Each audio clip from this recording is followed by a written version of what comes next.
Welcome back to my YouTube channel unique classes. आज हम करेंगे क्लास 12th के लिए स्टडी प्लान इंग्लिश का। आई नो कि जो स्टडी प्लान था ये पहले आ जाना चाहिए था, बिकॉज अभी अगस्त का 15 जो डेज़ हैं वो हमारे कंप्लीट हो चुके हैं, बट किसी सिचुएशन की वजह से ये जो था ये पोस्टपोन हो गया। लेकिन हमारे पास जो टाइम है, हमारे पास पूरा 1.5 मंथ है जिसमें हम अपने इंग्लिश के सिलेबस को कर सकते हैं कंप्लीट। तो ये लेट आ रहा है वीडियो, इसके लिए रियली सॉरी। तो चलिए स्टार्ट करते हैं। सबसे पहले हम देखेंगे कि हमें इंग्लिश का जो टर्म 1 का सिलेबस है उसे कैसे कंप्लीट करना है अपने टाइम में। जितना हमको टाइम गिवन है उसके अकॉर्डिंगली आपका ये मैंने वीडियो बनाया है, जिससे कि आपका जो स्टडी प्लान मैंने आपको बनाया है जिससे आपको भी आसानी रहेगी। बिकॉज़ आप सभी जानते हैं कि टाइम है कम, और अगर मैं आपको कहूँ तो सिलेबस जो है वो भी आपका इंग्लिश का कम है, क्योंकि बाकी सारे सब्जेक्ट्स के अकॉर्डिंगली आपका इंग्लिश का सिलेबस जो है वो कम है। टर्म 1 का ओनली 5 जो चैप्टर्स हैं वो आपके आ रहे हैं और 3 पोएम्स आ रही हैं, और साथ ही साथ आपका राइटिंग स्किल यानी कि ग्रामर पोर्शन आ रहा है। तो आपके लिए सभी चैप्टर्स के जो एमसीक्यू की वीडियो है हमारे चैनल पर अवेलेबल है, आप वहाँ से जाके चेक कर सकते हैं। पोएम के भी हम एमसीक्यूज़ जल्द से जल्द लाएंगे, और साथ ही साथ जो ग्रामर पोर्शन है उसके लिए मैंने नोटिस राइटिंग करा दिया, वो भी देख सकते हैं। तो अब आपके पास इतना सब आपको प्रोवाइड है, आपको इतना सब मिल रहा है, तो उसका फ़ायदा उठाना आपके ऊपर डिपेंड करता है कि आप उसका फ़ायदा उठाएंगे या नहीं।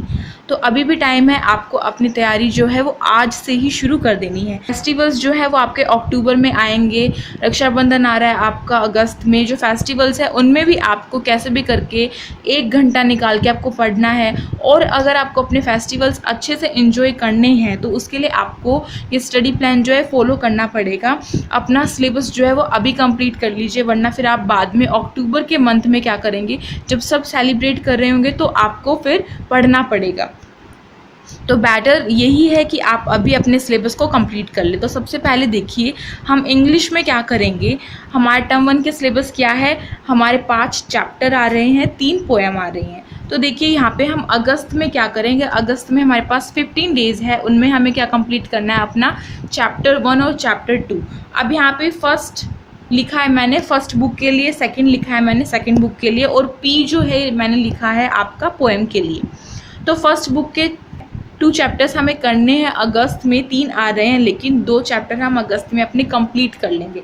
15 दिन कम नहीं होते हैं, आप आसानी से, आप चाहे चैप्टर को 3 दिन दें चाहे 2 दिन दें, जितना आपको कंफर्टेबल है आप उतना दिन लगा के इसको अच्छे से कंप्लीट कर लीजिए। टिप्स पर याद होने चाहिए आपको, और एमसीक्यूज़ की वीडियोस देखिए, रेफरेंस बुक से एमसीक्यू करेंगे तो बहुत अच्छा रहेगा।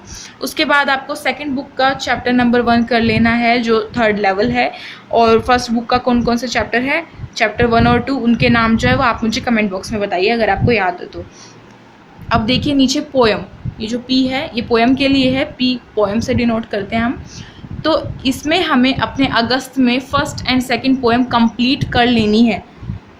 अब आप सोच रहे होंगे कि अगस्त में 15 दिन है और इतना सब हमें अगस्त में कंप्लीट करना है। कोई बात नहीं, 15 दिन है, लेकिन जब आप अभी से शुरुआत करेंगे इन सभी चीज़ों की तो आपको मेहनत करने की आदत पड़ जाएगी, और फिर आप सितंबर में क्या करेंगे, सितंबर में बाकी का जो सिलेबस बचा है उसे कवर करेंगे। जो फर्स्ट बुक है उसका 3rd चैप्टर बचा है डीप वाटर, और सेकंड बुक का हमारा द एनिमी चैप्टर बचा है 2nd, और फिर हमारे पोएम बची है 3rd पोएम।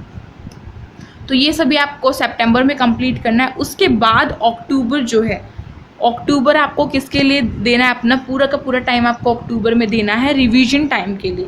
रिवीजन जो है वो बहुत ज़रूरी है, अगर आप रिवीजन नहीं करेंगे तो आपने जितना भी अभी तक अगस्त और सितंबर में पढ़ा होगा सब वेस्ट हो जाएगा, क्योंकि हमारे माइंड को इतना याद नहीं रहता है कि हम पेपर है नवंबर में और आप सितंबर और अगस्त में पढ़ लें और अक्टूबर को ऐसे गैप कर दे। स्किप नहीं करना है, किसी भी डे को, किसी भी मंथ को स्किप नहीं करना है, आपको हर दिन पढ़ना है।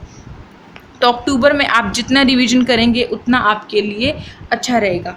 अब राइटिंग स्किल की बात आती है। राइटिंग स्किल अगर बच्चा चाहे तो वो दोनों मंथ में कर सकता है, यानी कि अगस्त और सितंबर के बीच में कर लीजिए, दोनों में कुछ दिन अगस्त के ले लीजिए, कुछ दिन सितंबर के ले लीजिए। या फिर अगर जिस बच्चे को लग रहा है कि अगस्त में ज़्यादा सिलेबस जो हम कवर कर रहे हैं तो आप सितंबर में राइटिंग स्किल को कर सकते हैं, वो आपकी चॉइस है, आपको राइटिंग स्किल करनी है। राइटिंग स्किल के लिए मेन जो चीज़ है वो होती है प्रैक्टिस। प्रैक्टिस आपको बहुत ज़्यादा करनी है, लिखने की करनी है, और साथ ही साथ कैसे क्वेश्चंस आते हैं उनको अटेम्प्ट करके देखना है। अपने सपोर्ट मटेरियल को उठाइए, उसमें से अटेम्प्ट कीजिए, कोई रेफरेंस बुक है उसमें से अटेम्प्ट कीजिए अपने क्वेश्चंस को। नोटिस राइटिंग हो गया, लेटर हो गया, एडिटर को लेटर हो गया, जॉब लेटर होते हैं, इतने सारे जो लेटर्स हैं और नोटिस है वो आपका आता है। उसके सभी क्वेश्चंस जो है, कहीं से भी क्वेश्चन मिले आपको वो करके देखना है एक बार। अब नेक्स्ट बात आती है हमारी टिप्स। अब मैं आपको यहाँ पे कुछ टिप्स बता देती हूँ जिससे आपको जो मदद है वो मिलेगी ये सभी चीज़ें करने में। तो देखिए, सबसे इम्पॉर्टेंट, बहुत ज़्यादा इम्पॉर्टेंट बात क्या है कि हमें रेफरेंस बुक जो है वो पढ़नी ही पढ़नी है। रेफरेंस बुक किसके लिए पढ़नी है? रेफरेंस बुक में से हमें लॉन्ग क्वेश्चन आंसर्स या शॉर्ट क्वेश्चन आंसर्स नहीं पढ़ने हैं। ये था पहले वाले बच्चों के लिए। अब आ रही है बात एमसीक्यू। तो एमसीक्यू जो है वो हमें पढ़ना है रेफरेंस बुक में से। जितने एमसीक्यू पढ़ेंगे, जितने एमसीक्यू को आप अटेम्प्ट करेंगे खुद, उतना आपके लिए मैं कहूँ तो वो कम पड़ेगा। बिकॉज पेपर हमें नहीं पता एग्जामिनर कैसा बना के देगा, तो उसके लिए आप जितना एमसीक्यूज़ करेंगे उतना आपके लिए कम पड़ेगा। इसलिए आपको करना है कि जितना भी हो सके अपनी तरफ से, जितना भी टाइम मिल सके आपको रेफरेंस बुक में से एमसीक्यूज़ देखने हैं। ज़रूरी नहीं है कि आप रेफरेंस बुक्स ओनली एक ही लें, आप 2-3 बुक से भी जो अलग अलग कंपनी की होती है उनसे आप पढ़ सकते हैं।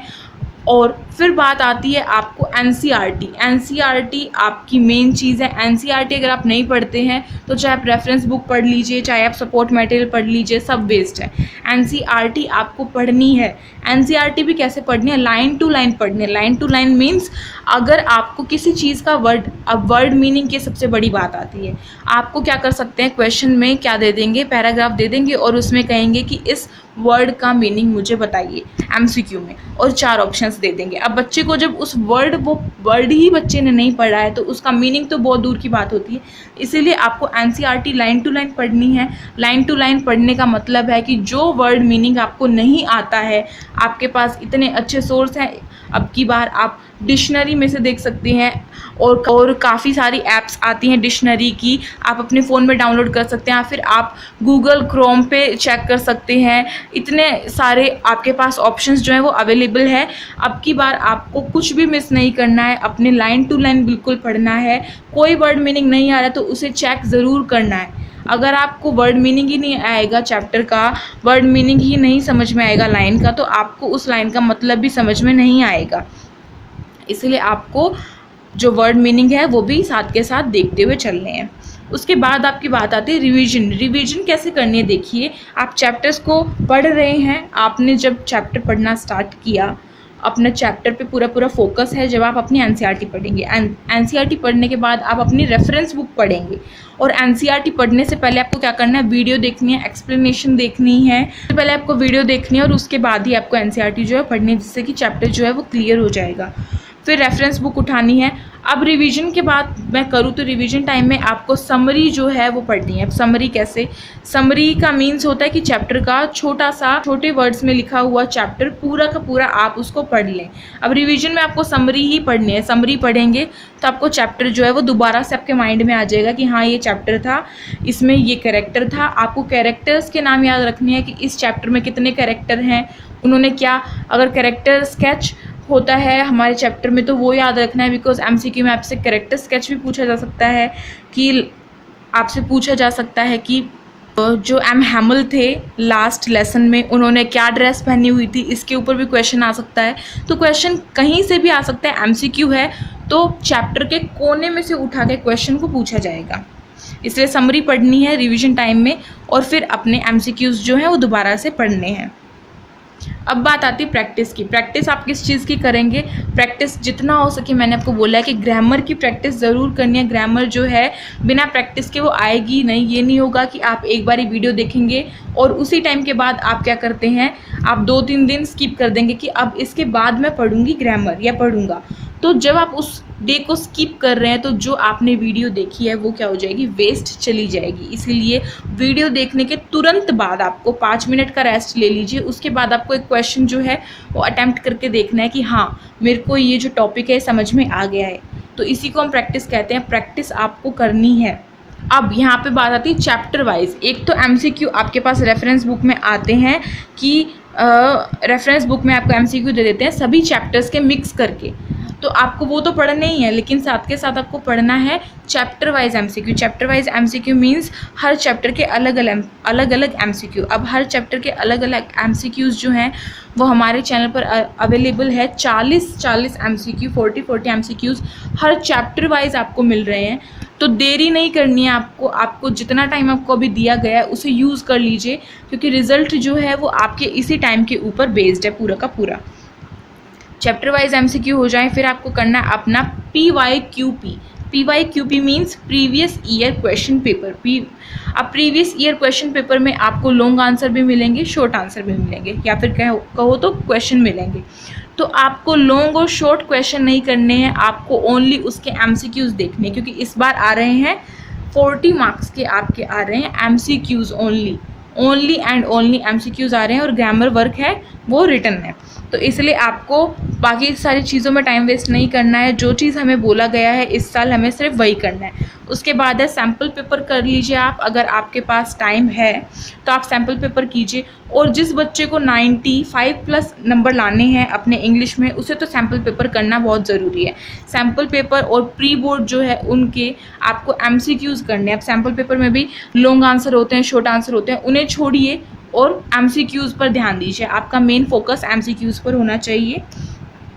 तो आई होप आपको मेरी बात समझ में आई होगी कि किस तरीके से आपको अपना टाइम जो है मैनेज करना है, और ये टिप्स आपके लिए हेल्पफुल रही हो तो प्लीज़ इस वीडियो को कर दीजिएगा लाइक और अपने फ्रेंड्स में कर दीजिए शेयर, ताकि आपके फ्रेंड्स भी जो हैं वो इस वीडियो का फ़ायदा उठा सके। अभी तक अगर आपने चैनल को सब्सक्राइब नहीं किया है तो जल्दी से जाइए और चैनल को सब्सक्राइब कीजिए, और साइड में जो बेल आइकन है उसे प्रेस कर दीजिएगा, जिससे कि आपके पास न्यू वीडियोज़ की नोटिफिकेशन जो है वो आती रहेगी। Thank you.